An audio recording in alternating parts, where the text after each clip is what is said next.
On the most anticipated wedding day in centuries, as two ancient kingdoms prepared to unite through marriage, a single photograph hidden in a dead woman's jewelry box would expose a lie so devastating that it threatened to tear apart not just a royal engagement, but the very foundation upon which both thrones had stood for generations. What the world believed to be a fairy tale romance was actually an elaborate deception orchestrated by someone with the power to manipulate bloodlines, forge documents, and convince an entire continent that black was white. The truth about Princess Serafina's identity was about to surface in the most spectacular way possible, and, when it did, nothing would ever be the same again. The kingdom of Ethermore had never seen such splendor as graced the capital city of Lumenhall on this crisp autumn morning. Golden banners bearing the royal crest fluttered from every building, while thousands of citizens lined the cobblestone streets, eager to witness the wedding of the century. Princess Serafina of Ethermore, beloved by her people for her grace and charitable works, was to marry Prince Damien of the neighboring kingdom of Ravenshollow, uniting two realms that had been allies for over 400 years. The cathedral bells chimed across the city as carriages filled with foreign dignitaries and crowned heads from across the continent made their way toward the magnificent Cathedral of St. Celestine. This was more than just a royal wedding, it was a political alliance that would create the most powerful unified kingdom in the region, bringing together Ethermore's vast agricultural wealth with Ravenshallow's military might and strategic trading ports. Princess Serafina stood before the ornate mirror in her private chambers, adjusting the ancient tiara that had been worn by Ethermore queens for 5 centuries. At 25, she possessed the kind of ethereal beauty that poets wrote sonnets about, with flowing auburn hair, emerald eyes, and a smile that could melt the hardest hearts. But, this morning, despite the joy that should have filled such a momentous occasion, there was a shadow of uncertainty in her expression that her lady-in-waiting, Margaret, couldn't help but notice. "Your Highness, you seem troubled," Margaret observed as she made final adjustments to the elaborate wedding gown that had taken master seamstresses 6 months to create. Serafina turned from the mirror, her silk dress rustling like whispered secrets. "Margaret, have you ever felt like your entire life was somehow not quite real? As if you were living someone else's story?" Margaret paused in her work, studying the princess's face with concern. She had served Serafina since childhood and had never heard her speak with such uncertainty about her place in the world. "What do you mean, Your Highness?" "It's probably nothing," Serafina replied, forcing a smile that didn't quite reach her eyes. "Pre-wedding nerves, I suppose. It's just that sometimes I feel like there are pieces of my past that don't quite fit together properly." What Serafina couldn't articulate was the growing collection of small inconsistencies that had been troubling her for months. There were gaps in her childhood memories that seemed larger than they should be. Old servants would sometimes look at her with expressions she couldn't quite decipher. And, most puzzling of all, she had recently discovered that many of the official portraits of her as a child had been painted years after the events they supposedly depicted. Meanwhile, in the kingdom of Ravenshollow, Prince Damien was experiencing his own pre-wedding doubts, though his concerns were of a more political nature. At 32, he was known throughout the region as a brilliant military strategist and diplomatic negotiator who had successfully resolved several border disputes without resorting to warfare. But something about this marriage alliance felt wrong to him, though he couldn't pinpoint exactly what was causing his unease. His closest friend and advisor, Sir Marcus Thornfield, found him in his private study, staring out at the mountains that formed the border between their two kingdoms. "Having second thoughts about the alliance?" Marcus asked, settling into a leather chair by the fireplace. "Not about the alliance itself," Damien replied thoughtfully. "The strategic benefits are undeniable. But I can't shake the feeling that there's something important we don't know about Princess Serafina's background." "What kind of something?" "That's just it, I can't say specifically. But our intelligence reports about Ethermore's royal family contain some inconsistencies that our analysts have been unable to resolve. There are discrepancies in birth records, gaps in documentation, and several palace staff members who seem reluctant to discuss the princess's early childhood." Marcus raised an eyebrow. "You think King Aldrich is hiding something about his daughter?" "I think someone is hiding something, but I'm not sure it's necessarily the king himself. He seems genuinely devoted to Serafina, and their relationship appears completely natural. It's more like there's some information that even he might not be aware of." Their conversation was interrupted by the arrival of a messenger bearing news that would set in motion a chain of events neither kingdom was prepared for. Lady Eleanor Blackwood, the elderly aunt of King Aldrich who had served as the royal family's unofficial historian for decades, had died peacefully in her sleep at her estate outside the capital. While her passing was not unexpected given her advanced age, the timing was unfortunate, as she had been scheduled to participate in the wedding ceremony by reading a blessing that had been traditional in royal weddings for centuries. What no one yet realized was that Lady Eleanor's death would lead to discoveries that would shake both kingdoms to their very foundations. Back in Ethermore, the wedding preparations continued with clockwork precision despite the sad news of Lady Eleanor's passing. King Aldrich, a robust man in his 50s who had ruled wisely for over 2 decades, was determined that nothing would mar his beloved daughter's special day. He had spent years negotiating this alliance with Ravenshollow, seeing it as the culmination of his diplomatic efforts to ensure lasting peace and prosperity for his people. Queen Isabella, Seraphina's stepmother who had married King Aldrich when Seraphina was 12 years old, supervised the final arrangements with the meticulous attention to detail that had made her famous throughout the court. She was a woman of remarkable intelligence and organizational skills, though some whispered that she was perhaps a bit too concerned with maintaining proper appearances and controlling public perceptions of the royal family. As the morning progressed toward the noon ceremony, a small delegation was dispatched to Lady Eleanor's estate to collect the traditional blessing scroll and any personal effects that might be needed for the funeral arrangements that would follow the wedding celebrations. The delegation was led by Sir Geoffrey Hartwell, the palace chamberlain, a man known for his discretion and efficiency in handling sensitive royal business. Sir Geoffrey had expected a routine task, collecting documents from Lady Eleanor's study and ensuring that her valuable possessions were secured pending distribution to family members. What he discovered instead was a hidden compartment in her writing desk that contained items no one in the royal court had known existed. The compartment held a collection of documents, photographs, and jewelry that appeared to relate to Princess Seraphina's early childhood, but the contents didn't match the official records that Sir Geoffrey was familiar with. There were photographs of a young girl who looked remarkably like Seraphina, but taken in locations that the princess had supposedly never visited. There were letters addressed to someone named Lady Catherine discussing arrangements for a child's care and education. Most disturbing of all, there was a locket containing a miniature portrait of a woman who bore an uncanny resemblance to Princess Seraphina, but who was definitely not Queen Isabella or Seraphina's deceased birth mother.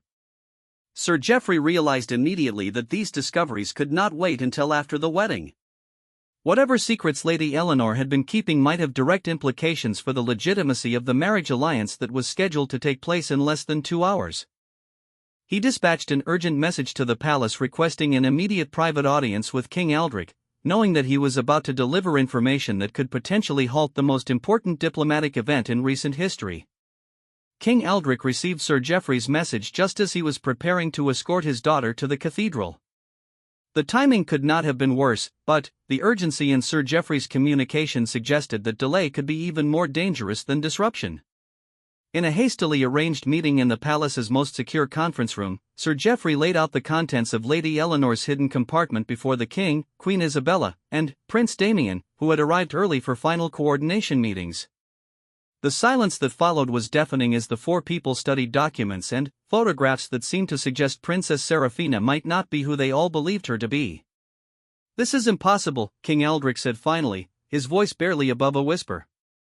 "Seraphina is my daughter. I was present at her birth. I held her in my arms when she was minutes old." Queen Isabella picked up one of the photographs, studying it with the intensity of someone trying to solve a puzzle whose solution might destroy everything she held dear.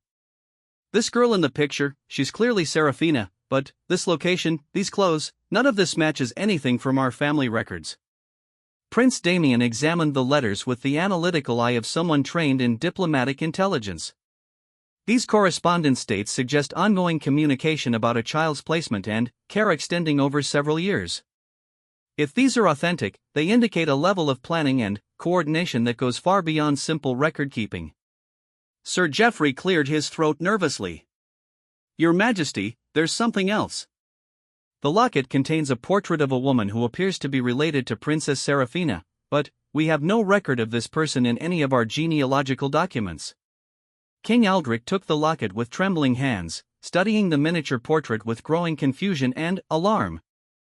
The woman in the painting had Serafina's distinctive eye color and facial structure, but she was definitely not anyone from his family or his first wife's family. "Who is she?" he asked, though he wasn't sure he wanted to hear the answer. "We don't know yet, Your Majesty. But, given the context of the other documents, it's possible she might be Princess Serafina's biological mother." The implications hit King Aldrich like a physical blow. If Serafina was not his biological daughter, then her claim to the throne of Ethermore was fraudulent, the marriage alliance with Ravenshollow was based on false pretenses, and the succession plans for both kingdoms would need to be completely reconsidered. But, even more personally devastating was the possibility that the daughter he loved more than life itself might have been living a lie for her entire existence, perhaps without even knowing it herself. "We need more information before we make any decisions," Queen Isabella said, her voice steady despite the magnitude of what they were discussing. "These documents could be forgeries, or they could relate to someone else entirely." Prince Damien nodded in agreement. "But, we also can't proceed with the wedding ceremony until we understand what we're dealing with. If these revelations become public after the marriage, it could destroy the legitimacy of both our kingdoms."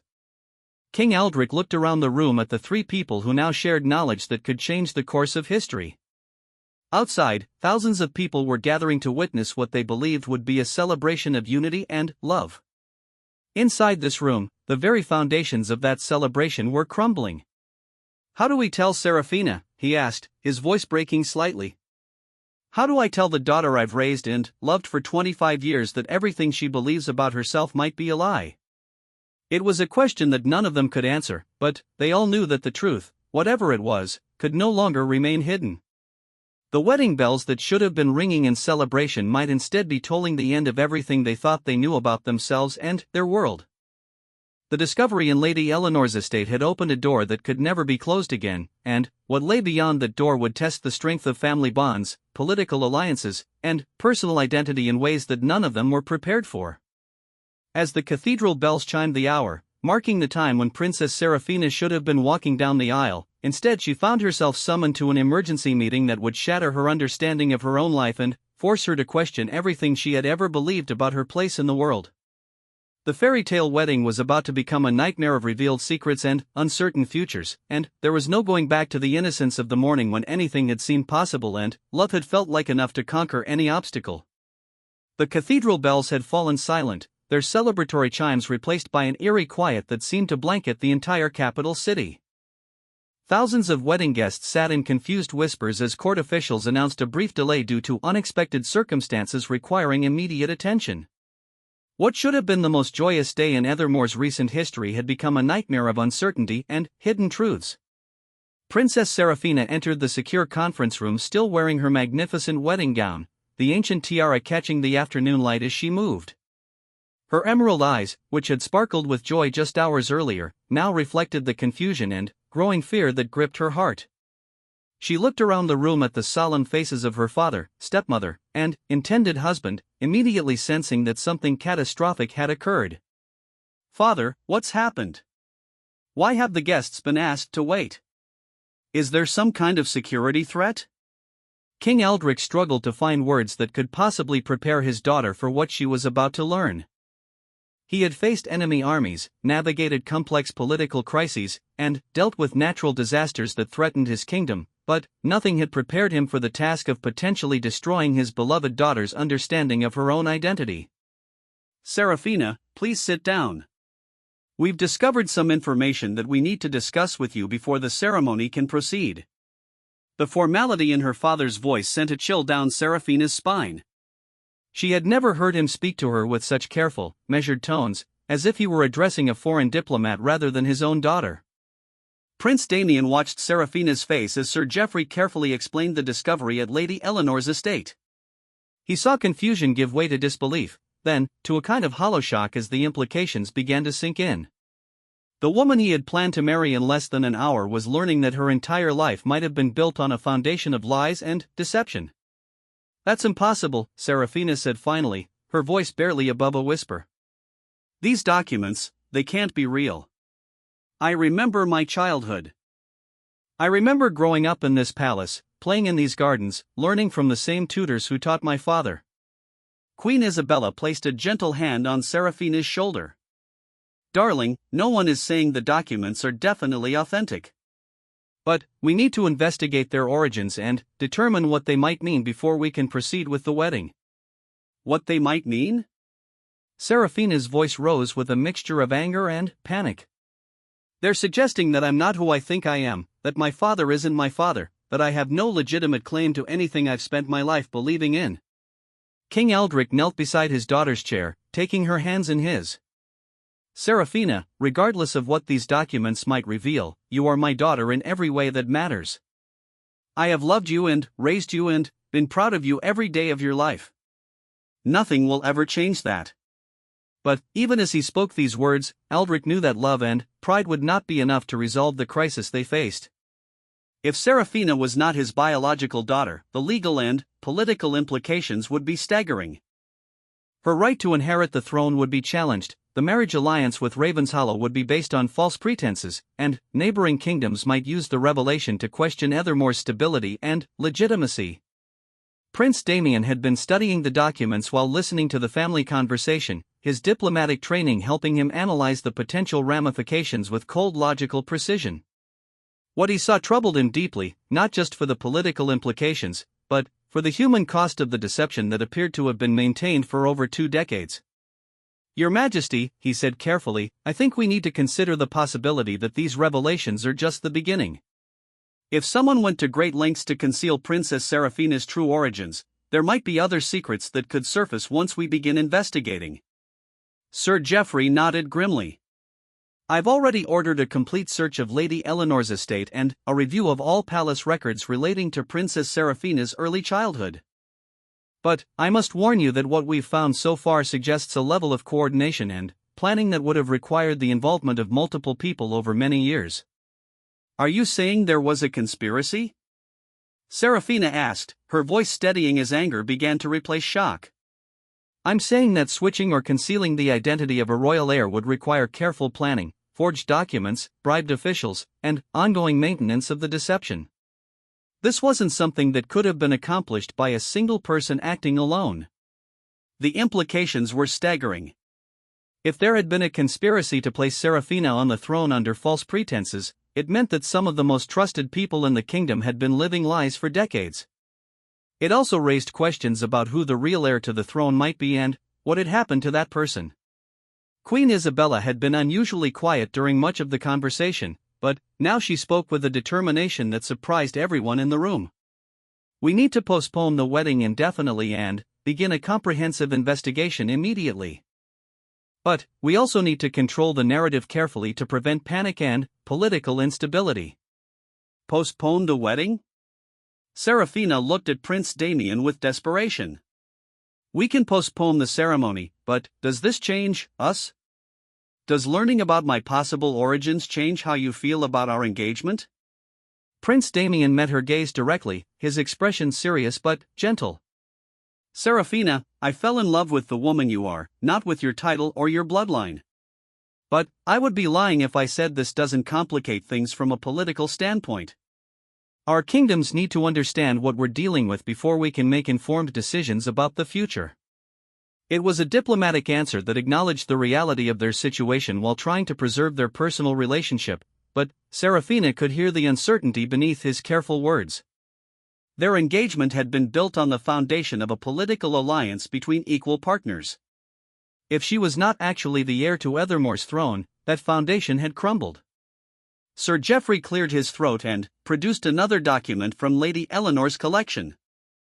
"There's something else you should know. We found this letter, dated about 15 years ago, that appears to be from Lady Eleanor to someone she addresses as Your Grace. In it, she expresses concerns about maintaining what she calls the arrangement and worries about what might happen if the truth about the girl's parentage were to become known." King Aldrich took the letter and read it with growing alarm. The language was carefully coded, but the implications were clear. Lady Eleanor had been part of whatever deception had been perpetrated regarding Serafina's identity, and she had been worried about exposure for years. "If Lady Eleanor was involved," he said slowly, "then this goes to the very heart of our court.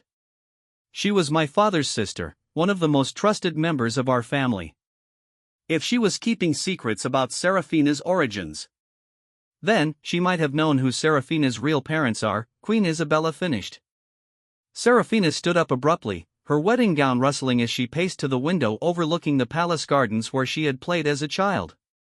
Everything she could see held memories that now felt uncertain and, possibly, false. "I want to know the truth," she said firmly, turning back to face the group. "I don't care how painful it might be, or what the political consequences are. I want to know who I really am." Prince Damien admired her courage but also recognized the dangers of what she was proposing. "Serafina, once we start down this path, we can't control where it leads. The investigation could reveal things that hurt innocent people or destabilize both our kingdoms." "The truth is already out there," she replied. "These documents exist, which means other people might know about them or have copies. We can either control the investigation ourselves, or we can wait for someone else to expose whatever secrets exist. I'd rather face the truth on our own terms." King Eldrick realized that his daughter was right. Lady Eleanor's death and the discovery of her hidden documents had already set events in motion that could not be stopped. Their only choice was whether to pursue the truth actively or wait for it to be revealed by others who might not have their best interests at heart. "Very well," he decided. "We'll launch a comprehensive investigation into Serafina's origins and Lady Eleanor's involvement in whatever deception might have occurred. But we do it quietly, and we prepare contingency plans for various scenarios." Queen Isabella was already thinking through the practical implications. "We'll need to involve our most trusted intelligence officials, but we'll also need to limit the number of people who know what we're investigating. If word of this gets out before we understand the full situation, it could create chaos." Sir Geoffrey nodded. "I recommend we start with a thorough examination of all birth records, baptismal certificates, and court documents from the time period around Princess Serafina's birth. We should also interview long-serving palace staff who might remember details that could help clarify the situation. And we need to trace the origins of these documents," Prince Damien added.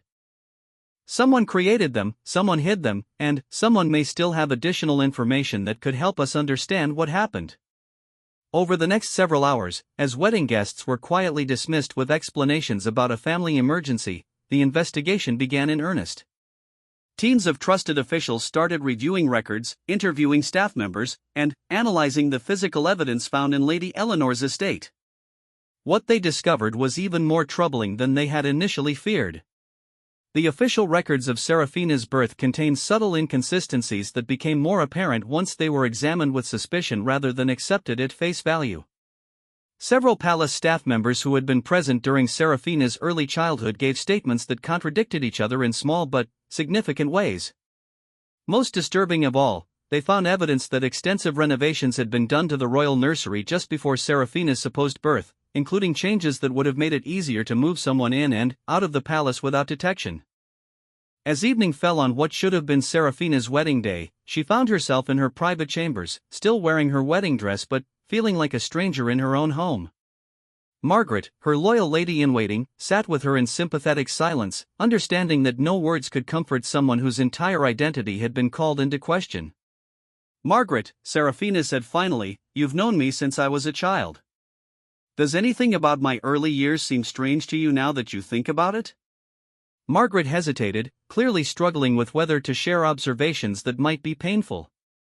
"Your Highness, there was something that always puzzled me, though I never thought it was important at the time." "What was it?" "Your accent, Your Highness.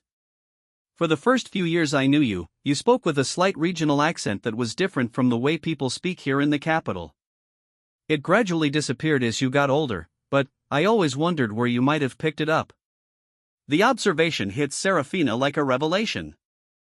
She had always attributed her occasional mispronunciations and unusual word choices to the influence of various tutors and governesses, but Margaret's comment suggested a different explanation. "What region did the accent seem to come from?" "The northern provinces, Your Highness. Near the border with Raven's Hollow." Serafina felt her heart racing as another piece of the puzzle fell into place. If she had lived in the northern provinces during her early childhood, it would explain the accent, but it would also mean that her memories of growing up entirely within the palace were false. Meanwhile, in another part of the palace, King Aldrich was receiving a report that would change everything they thought they knew about the investigation. Sir Geoffrey entered his study with an expression of barely controlled excitement and fear. "Your Majesty, we've found something significant." One of Lady Eleanor's servants remembers her making regular trips to a remote estate in the northern provinces during the years around Princess Seraphina's birth. The estate is owned by a reclusive family called the Blackthorns, and, according to local records, they were caring for a young girl during that same time period. "Do we know anything about this family?" "Very little, but what we've learned is intriguing. The Blackthorns are minor nobility with connections to several royal courts across the region. The family patriarch died many years ago, but his widow, Lady Catherine Blackthorn, is still alive and living at the estate." King Aldrich felt his pulse quicken. Lady Catherine was the name mentioned in several of Lady Eleanor's hidden letters. If this woman was still alive, she might hold the key to understanding Seraphina's true origins. "Prepare a small, discreet delegation to visit this estate immediately," Aldrich ordered. "We need to speak with Lady Catherine before word of our investigation reaches her through other channels." As preparations were made for the journey to the northern provinces, none of them realized that their investigation had already attracted the attention of people who had spent decades ensuring that certain secrets remained buried. The discovery of Lady Eleanor's documents had triggered alarm in places they didn't even know existed, and forces were already moving to either help or hinder their search for the truth. The postponed wedding had become the least of their concerns as they embarked on a quest for answers that would either clear up a misunderstanding or expose a conspiracy that reached to the highest levels of power in both kingdoms. Whatever they found in the northern provinces would determine not just Seraphina's future, but the fate of everyone who had been touched by the lies and secrets that had been carefully maintained for over 2 decades. The journey to the northern provinces began before dawn, with a small caravan of unmarked carriages making their way through the misty countryside. Princess Seraphina had insisted on joining the expedition despite the potential dangers, arguing that she had the right to hear the truth about her origins firsthand rather than waiting for others to discover it on her behalf. King Aldrich had reluctantly agreed, recognizing that his daughter's determination would not be swayed by concerns for her safety or comfort. Prince Damien had also chosen to accompany them, officially as a diplomatic observer but privately because he could not bear the thought of Seraphina facing these revelations without his support. Their relationship had entered uncertain territory since the discovery of the documents, but his feelings for her had not diminished, even as the political implications of their engagement became increasingly complex. The delegation included Sir Geoffrey, a small security detail, and Dr. Helena Morrison, a scholar of genealogy and historical documents who had been quietly brought in to analyze any evidence they might discover. The fewer people who knew about their mission, the better their chances of controlling information and preventing premature speculation. As their carriages wound through the rolling hills and dense forests of the northern territories, Seraphina found herself studying the landscape with new eyes. Margaret's observation about her childhood accent had awakened memories that felt both familiar and foreign. She could almost remember traveling through these same forests, but the memories were fragmentary and uncertain, like half-recalled dreams. "Does any of this look familiar to you?" Prince Damien asked, noticing her intense focus on their surroundings. "I'm not sure," Seraphina replied honestly. "There are moments when I think I recognize something, but I can't tell if they're real memories or just imagination." King Aldrich had been largely silent during the journey, lost in his own troubled thoughts. The possibility that the daughter he loved was not his biological child was painful enough, but what truly tormented him was wondering how such an elaborate deception could have been maintained without his knowledge. Either he had been incredibly naive, or people he trusted completely had been systematically lying to him for decades. Dr. Morrison had spent the travel time reviewing copies of the documents found in Lady Eleanor's estate, cross-referencing them with historical records and genealogical charts that she had brought from the royal archives. Her preliminary analysis had revealed several important clues that would guide their investigation. "Your Majesty," she said as their carriage approached the final valley before the Blackthorn estate, "I've found some interesting connections in the genealogical records." The Blackthorn family has distant ties to several royal houses, including some relationships that could potentially give them legitimate claims to noble titles if certain bloodlines were proven. "What kind of claims?" Seraphina asked. Well, Lady Catherine Blackthorne's grandmother was actually a cousin to the royal family of neighboring Eldermarch.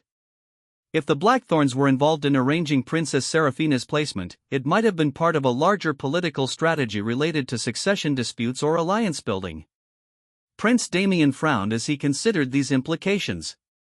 Are you suggesting that Seraphina's adoption, if that's what happened, was part of some kind of long-term political plot? I'm suggesting that in royal circles, there are very few coincidences. If the Blackthornes took in a royal child and, then, facilitated her placement in the Ethermore court, they likely had reasons that went beyond simple charity. The Blackthorne estate appeared through the trees just as the sun reached its zenith, casting long shadows across a property that looked like something from a fairy tale. The main house was a sprawling manor built of local stone, with ivy-covered walls and tall windows that gleamed in the afternoon light.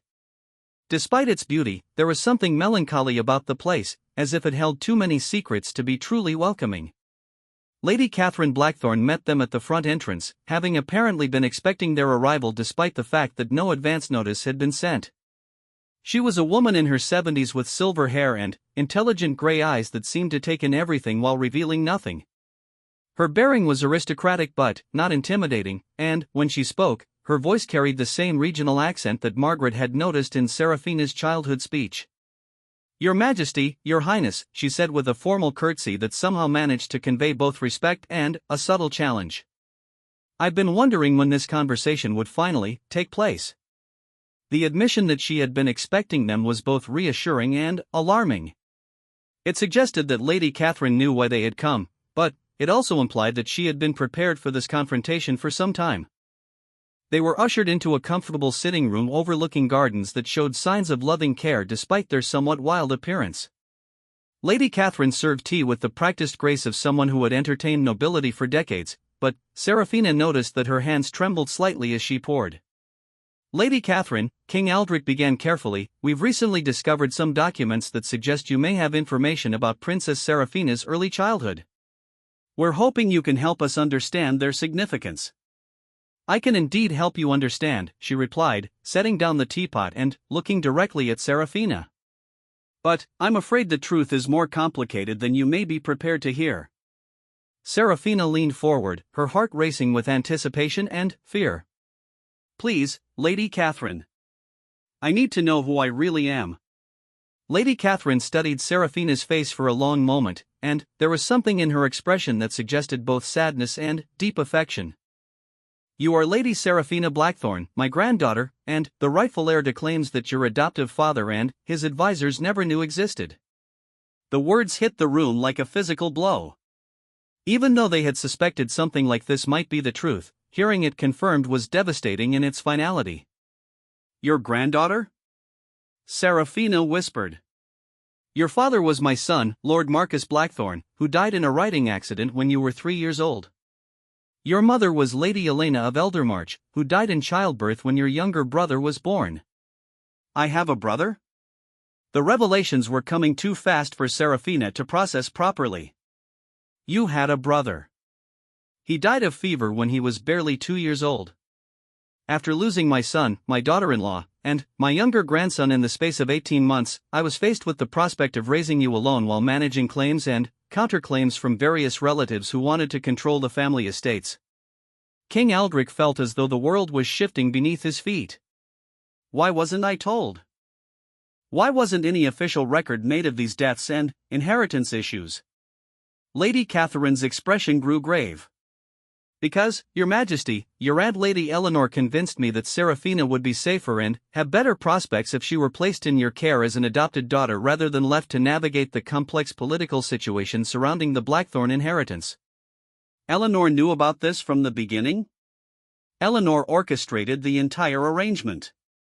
She approached me through intermediaries after learning about my family's tragic losses. She proposed a solution that would protect Seraphina from inheritance disputes while also providing you with the heir that you and your first wife had been unable to conceive naturally. The truth about his own fertility struggles was another shock that King Aldrich was not prepared for. He and his first wife had tried for years to have children, and Seraphina's birth had seemed like a miraculous blessing. Learning that it had been an elaborate arrangement felt like a betrayal of the most profound kind. Prince Damien was analyzing the political implications with growing alarm. Lady Catherine, you mentioned claims that could affect succession rights. What exactly are we talking about? The Blackthorne family has legitimate but previously unpursued claims to the throne of Eldermarch through Lady Elena's lineage. Additionally, we have treaty rights related to certain territories that border both Ethermore and Ravenshollow. If Seraphina's true parentage became known, it could trigger complex legal challenges to existing territorial agreements. Dr. Morrison was frantically taking notes, realizing that they had stumbled onto a situation with implications far beyond simple questions of royal identity. Are these claims strong enough to be legally viable? With proper documentation and genealogical proof, yes. Which is why Lady Eleanor was so careful to ensure that all evidence of Seraphina's true parentage was hidden or destroyed. But, you kept records, Sir Geoffrey observed. I kept records because I believed Seraphina had the right to know her true heritage when she came of age. Lady Eleanor disagreed, believing that the knowledge would only create problems for everyone involved. Seraphina had been listening to this conversation with growing disbelief and anger. So you all decided my fate without consulting me? You determined that I was better off living a lie? Lady Catherine reached across the space between them and took Seraphina's hands in her own. My dear child, you were 3 years old when these decisions were made. We did what we believed was best for your safety and happiness. But what about my right to choose? What about my right to know who I really was? We planned to tell you eventually, but, as the years passed and you seemed so happy and well-adjusted in your adoptive family, it became harder to justify disrupting your life with complicated truths. King Aldrich was struggling to process the magnitude of what he was learning. Lady Catherine, are you saying that my entire reign as king has been based on a deception? That Seraphina has no legitimate claim to the Ethermore throne? I'm saying that the situation is more complex than simple questions of legitimacy. Seraphina has been your daughter in every meaningful way for over 20 years. She has been raised as heir to Ethermore, trained in statecraft, and accepted by your people. Those facts create their own form of legitimacy. But, legally, the situation could be challenged, but it would require someone with both the knowledge and the motivation to pursue such challenges through the courts. Prince Damien had been thinking through various scenarios while listening to the conversation. Who else knows about Seraphina's true parentage? As far as I know, the only people who were fully aware of the arrangement were myself, Lady Eleanor, and possibly 1 or 2 trusted servants who helped with the initial transition. Everyone else was told that Seraphina was King Aldrich's natural daughter. What about documentation? Birth certificates, baptismal records? Those were adjusted to reflect the official story. Lady Eleanor had connections that made such adjustments possible. The scope of the conspiracy was becoming clear, and it was far more elaborate than any of them had initially imagined. Lady Eleanor had not simply hidden a few documents, she had orchestrated a comprehensive deception that had required the cooperation of officials in multiple institutions over many years. Sir Geoffrey was reviewing his notes from their earlier investigations. Lady Catherine, we found evidence that Lady Eleanor made regular payments to various people over the years. Were those related to maintaining this secret? I believe so, though she never shared specifics with me. Eleanor was very careful to keep different aspects of the arrangement compartmentalized so that no single person knew everything. As the afternoon wore on, Lady Catherine shared more details about Seraphina's early childhood, including stories and memories that helped fill in some of the gaps that had always puzzled Seraphina. She learned about her biological parents, their love story, and the tragic circumstances that had led to her placement with the royal family. But, with each revelation came new questions and new complications. If Seraphina was not King Aldrich's biological daughter, what did that mean for the succession? If she had legitimate claims to other territories or titles, how would those conflicts be resolved? And, most importantly, what did all of this mean for her planned marriage to Prince Damien and the alliance between their kingdoms? As evening approached and they prepared to return to the capital, Seraphina found herself facing choices that would affect not just her own life, but the stability of multiple kingdoms.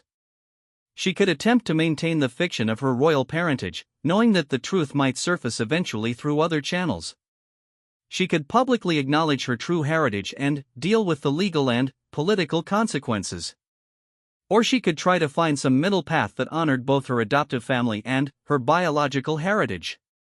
But, first, they had to deal with the immediate crisis of the postponed wedding and the thousands of people who were waiting for explanations that would be almost impossible to provide without revealing secrets that could destabilize the entire region. The journey back to the capital would give them time to plan their next moves, but Serafina knew that whatever they decided would change everything forever.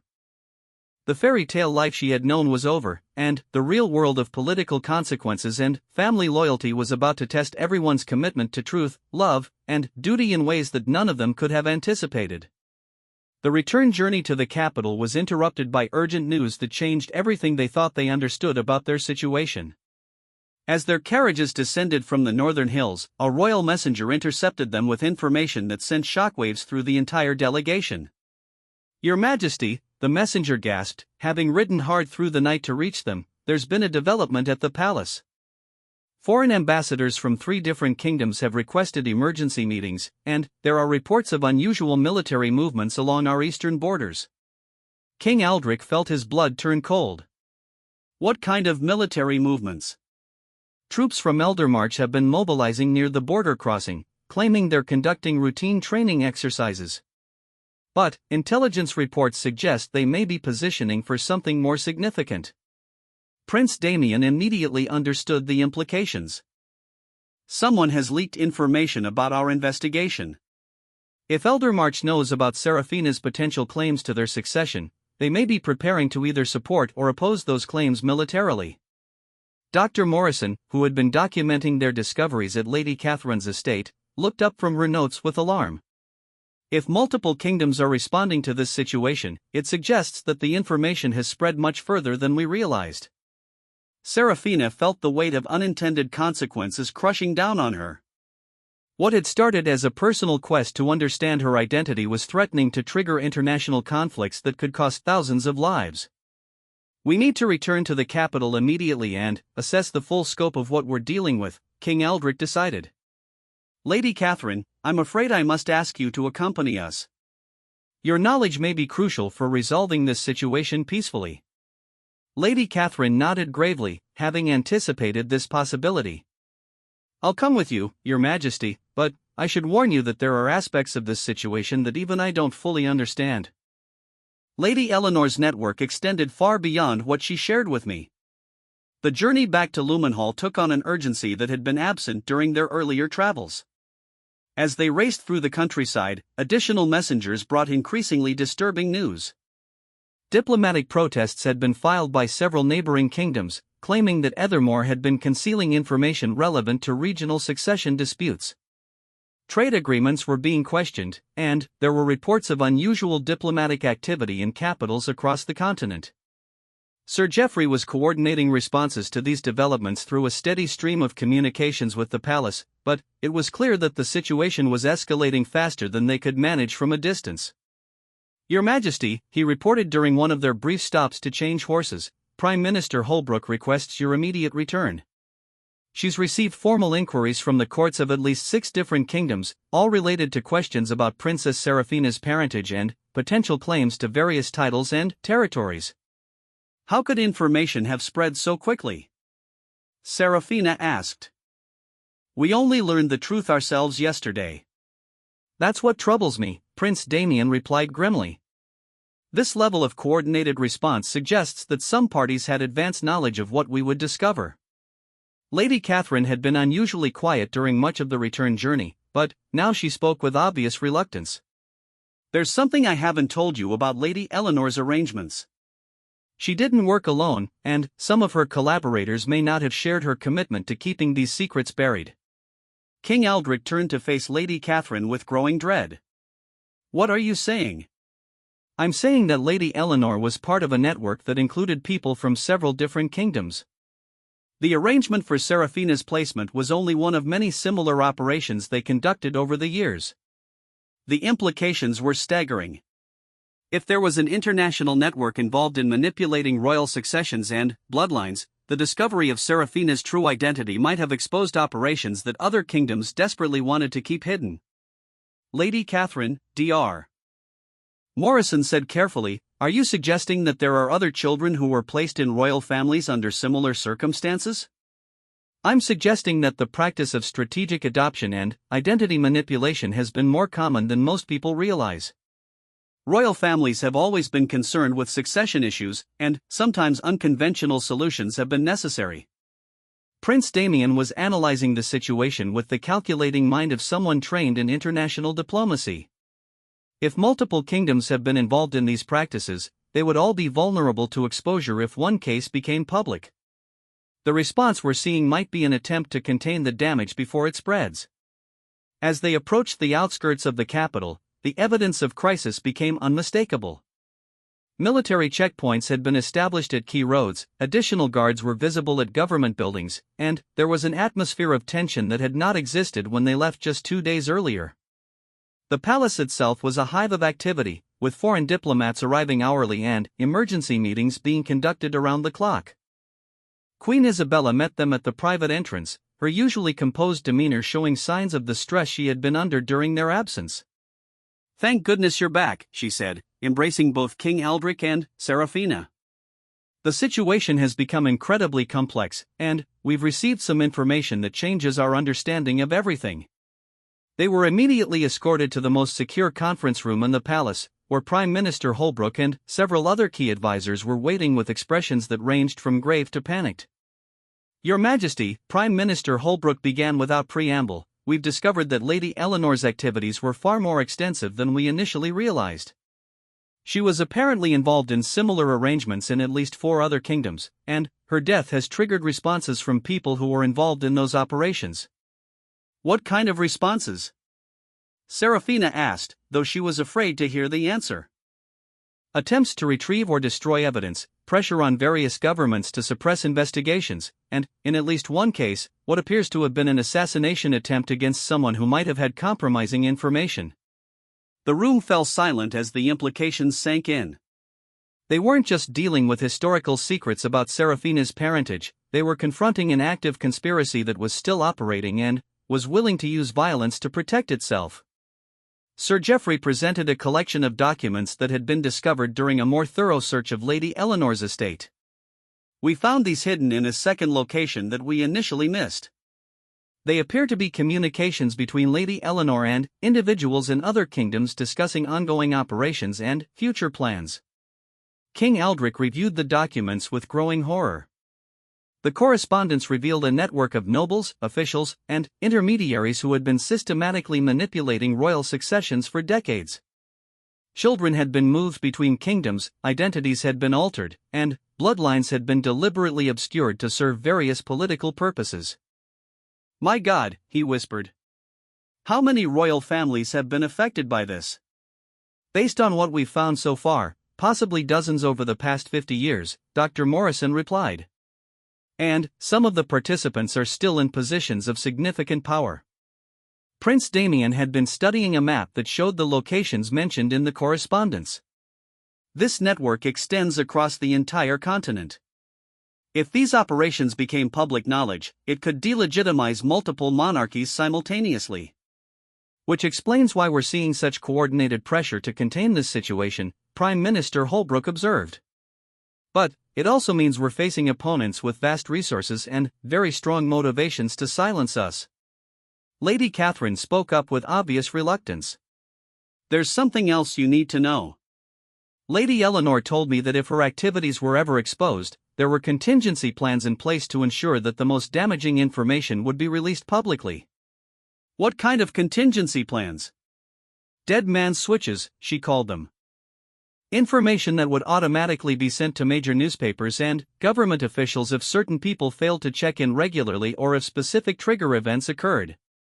The revelation that Lady Eleanor might have been essentially blackmailing multiple governments through threatened exposure added another layer of complexity to an already impossible situation.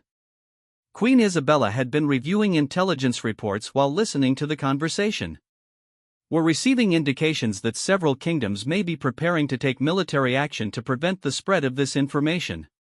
If they believe we're planning to expose the network, they might attempt to silence us through force." Serafina felt overwhelmed by the magnitude of what they were facing. What had begun as a personal quest for truth had evolved into a crisis that threatened the stability of the entire continental political system. "What are our options?" she asked. King Aldrich looked around the room at the advisors and allies who were trying to help them navigate this crisis. "Honestly, I'm not sure we have any good options. We can try to negotiate with the other parties to find a solution that protects everyone's interests. We can attempt to expose the entire network and deal with the consequences. Or we can try to retreat back to the status quo and hope that others allow us to keep our secrets." "But the truth is already out," Prince Damien pointed out. "Too many people know about Serafina's parentage for it to be completely suppressed. And if this network has been operating for decades, there may be other people with evidence who could surface at any time." Sir Geoffrey had been monitoring communications from their intelligence services during the meeting. "Your Majesty, we're receiving reports of suspicious activities at several locations associated with Lady Eleanor's network.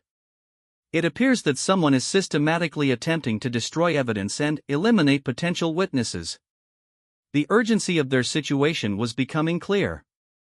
Whatever they decided to do, they needed to act quickly before external forces made the decision for them. "We need to make contact with the other kingdoms involved in this network," King Aldrich decided. "If we're all facing exposure, we need to work together to manage the crisis rather than allowing it to destroy everyone." But, even as he spoke these words, Aldrich realized that trusting the very people who had been involved in decades of deception and manipulation might be the most dangerous choice of all. The network that had created Serafina's false identity was still active, still powerful, and, apparently still willing to kill to protect its secrets. As night fell over the capital, emergency meetings continued in secure locations across the city.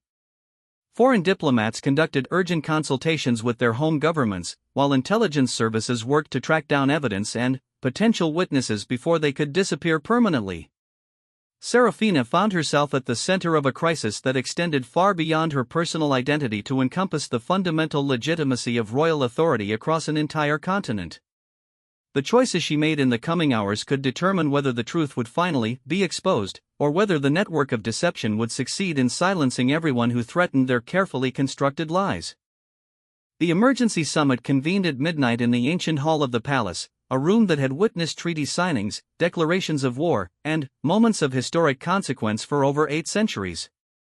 Representatives from 7 different kingdoms sat around an enormous oak table, their faces illuminated by candlelight and the weight of secrets that could no longer be contained. Princess Serafina entered the hall wearing a simple black dress rather than royal regalia, a symbolic choice that acknowledged the uncertain nature of her status. She had spent the previous hours in deep contemplation, preparing for what might be her final act as a member of any royal family. The truth about her identity had opened doors that could never be closed again, and now she faced the most important decision of her life. King Aldrich took his place at the head of the table, flanked by Prince Damien and the delegation from Ravenshollow. Lady Catherine sat nearby, her presence serving as a living reminder of the lies that had shaped Serafina's entire existence. Prime Minister Holbrook and the other more advisors occupied positions along one side of the table, while foreign ambassadors and nobles filled the remaining seats. The representative from Eldermarch, Duke Roderick Ashworth, spoke first. "Your Majesty, we are here because the information that has surfaced threatens to destabilize our entire region. If Lady Serafina's claims to the Eldermarch succession are to be pursued, it could trigger a series of legal challenges that would affect multiple kingdoms." "And if they are not pursued," replied Ambassador Helena Montrose from the Kingdom of Astoria, "we face the problem of a documented conspiracy that has manipulated royal bloodlines across our continent for decades. Either choice creates unacceptable risks." Prince Damien had spent the day consulting with his own advisors and had reached conclusions that surprised even himself. "Perhaps we're approaching this incorrectly. Instead of trying to suppress or deny what has happened, we should consider using this crisis as an opportunity to reform how our kingdoms operate." "What do you mean?" asked Lord Commander Preston from the Iron Coast territories. "I mean that the age of absolute monarchy based solely on bloodline inheritance may be coming to an end anyway. Popular movements toward more democratic governance are growing stronger across the continent. We can either adapt to these changes on our own terms, or we can wait for them to be imposed upon us." The suggestion sent murmurs of alarm and interest around the table. Prince Damien was proposing nothing less than voluntary transformation of the entire continental political system.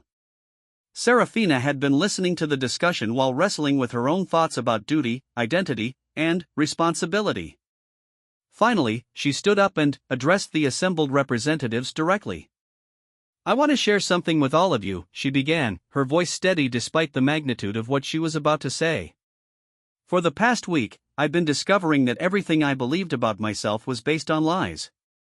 My parentage, my heritage, my right to rule, all of it has been called into question." She walked to the center of the room, where maps and documents related to the various succession claims were displayed on a large table. "But I've realized that the real question isn't whether I'm the biological daughter of King Aldrich or Lady Catherine's granddaughter. The real question is whether any of us have the right to rule simply because of who our parents were." Duke Ashworth frowned. "Your Highness, are you suggesting that hereditary monarchy itself is illegitimate?" "I'm suggesting that legitimacy should be based on consent and competence rather than bloodline. The people of our kingdoms deserve leaders who have earned their positions through demonstrated ability to serve the common good." King Aldrich looked at his adopted daughter with a mixture of pride and sorrow. Serafina was proposing to voluntarily surrender the crown that he had spent 20 years preparing her to inherit. "Serafina," he said gently, "you don't have to sacrifice your birthright because of mistakes that others made." "Father," she replied, using the title that reflected relationship rather than biology, "I'm not sacrificing anything. I'm choosing to transform something. If we handle this crisis correctly, we can create something better than what existed before." Lady Catherine had been silent through most of the discussion, but now she spoke with the wisdom of someone who had witnessed decades of political maneuvering. The network that Lady Eleanor was part of operated successfully for so long because it provided solutions to problems that the existing system couldn't handle.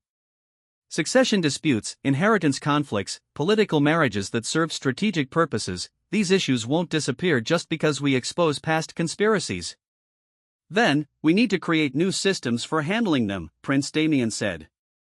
"Systems based on transparency and democratic participation rather than secret manipulation." Ambassador Montrose was studying the legal documents that Dr. Morrison had prepared during their investigation. "The evidence of the network's activities is extensive enough that exposure is probably inevitable. We can either control that exposure ourselves, or we can wait for it to be used against us by hostile forces." "What are you proposing?" Lord Commander Preston asked. "Full disclosure. We admit to the manipulation that has occurred, we detail the extent of the network's operations, and we implement comprehensive reforms that address the underlying problems that made such manipulation seem necessary." The proposal was radical and dangerous, but, as they discussed the alternatives, it became clear that partial disclosure or continued cover-ups would likely lead to even worse outcomes. Sir Geoffrey had been monitoring communications from intelligence services throughout the evening. "Your Majesty, we're receiving reports that several members of the conspiracy network have fled their home countries in the past 12 hours. It appears they've abandoned efforts to contain this situation and are now focused on self-preservation. Which means the information is going to surface whether we want it to or not," Prime Minister Holbrook concluded. King Aldrich realized that they had reached a point where their only choice was how to manage revelations that were already beyond their control. "Very well. We'll coordinate a comprehensive disclosure of the conspiracy and implement immediate reforms to prevent similar manipulations in the future." "And what about my personal situation?" Serafina asked. "My engagement to Prince Damien, my claim to the Ethermore throne, my potential inheritance from the Blackthorn estates?" Prince Damien stepped forward and took her hands in his, speaking words that he knew would be recorded in history books. "Serafina, I fell in love with the woman you are, not the title you carry. If you're willing to build a new kind of life based on merit rather than inheritance, then I want to build it with you." The romantic declaration drew smiles from some of the assembled delegates, but Serafina knew that personal feelings, however genuine, could not resolve the political complexities they faced. "Prince Damien, if we marry, what kind of kingdom would we rule? Ethermore won't have a legitimate heir if I renounce my claim, and Ravensshallow's alliance was built on uniting two traditional monarchies. Then, we'll create something new," he replied firmly. A joint constitutional monarchy where rulers are accountable to elected representatives and where succession is based on qualification rather than just bloodline. Over the following hours, the assembled representatives worked out the framework for what would become known as the Continental Compact, a revolutionary agreement that transformed governance across 7 kingdoms. The disclosure of the conspiracy became the catalyst for reforms that established new standards for transparency, accountability, and democratic participation in royal governance. Serafina formally renounced her hereditary claims to both the Ethermore throne and the Blackthorn estates, but she was elected by popular vote to serve as the first constitutional governor of the newly reformed Ethermore Republic. Prince Damien dissolved the traditional monarchy of Ravenshollow and was similarly elected to lead his transformed nation. Their wedding, when it finally took place 6 months later, was celebrated not as the union of 2 royal bloodlines, but as the symbolic beginning of a new era in continental politics. Instead of ancient crowns and hereditary titles, they wore simple circlets that represented their roles as elected servants of their people. King Aldric abdicated his throne but remained as an advisor during the transition to democratic governance, finding unexpected fulfillment in helping to dismantle the very system he had been born to lead. Queen Isabella channeled her organizational skills into establishing new educational institutions that prepared future leaders through merit-based selection rather than hereditary privilege.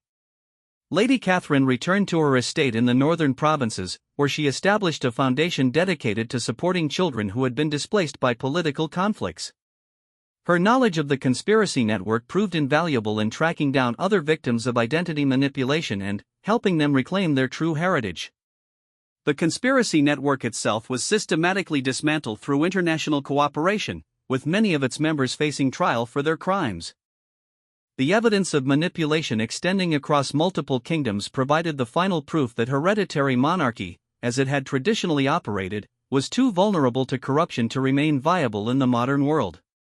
Dr. Morrison became the director of a new international institute for genealogical truth, dedicated to verifying royal bloodlines and ensuring that future succession disputes would be resolved through transparent, scientific methods rather than secret manipulation. 3 years after the crisis began, Serafina stood in the same cathedral where her wedding had been postponed, but this time she was there for a very different ceremony. She was being sworn in for her second term as constitutional governor, having been re-elected by overwhelming popular support. Prince Damien, now Governor Damien of the Ravenshollow Republic, stood beside her as they renewed their commitment not just to each other, but to the democratic principles that had emerged from the ashes of the old royal system. As they walked out of the cathedral together, hand in hand, Serafina reflected on the journey that had brought her to this moment. The discovery of her true parentage had initially seemed like a catastrophe that would destroy everything she valued. Instead, it had become the foundation for building something better. The fairy tale had ended, but the real story, a story of choosing truth over comfort, principle over privilege, and service over power, had only just begun. The crown she had lost had been replaced by something far more valuable, the genuine respect and trust of people who had chosen her as their leader not because of her bloodline, but because of her character. The kingdoms were stronger, the people were freer, and the continent was more peaceful than it had been in generations. Sometimes, Serafina realized, the most important thing a princess could do was choose not to be a princess at all, but to become something better, a true servant of the people she had been born to serve. The conspiracy that had created her false identity had ultimately led to the exposure and elimination of systematic corruption that had plagued the region for decades. In trying to create a perfect royal heir through deception, the network had inadvertently created the perfect catalyst for revolutionary change. As Serafina and Damien walked through streets filled with citizens who cheered not for their royal blood but for their democratic leadership, they knew that they had found something more valuable than any crown, the knowledge that their authority came from the trust and support of free people who had chosen them to lead. The stolen crown had been returned, not to any individual ruler, but to the people themselves, where it had always rightfully belonged.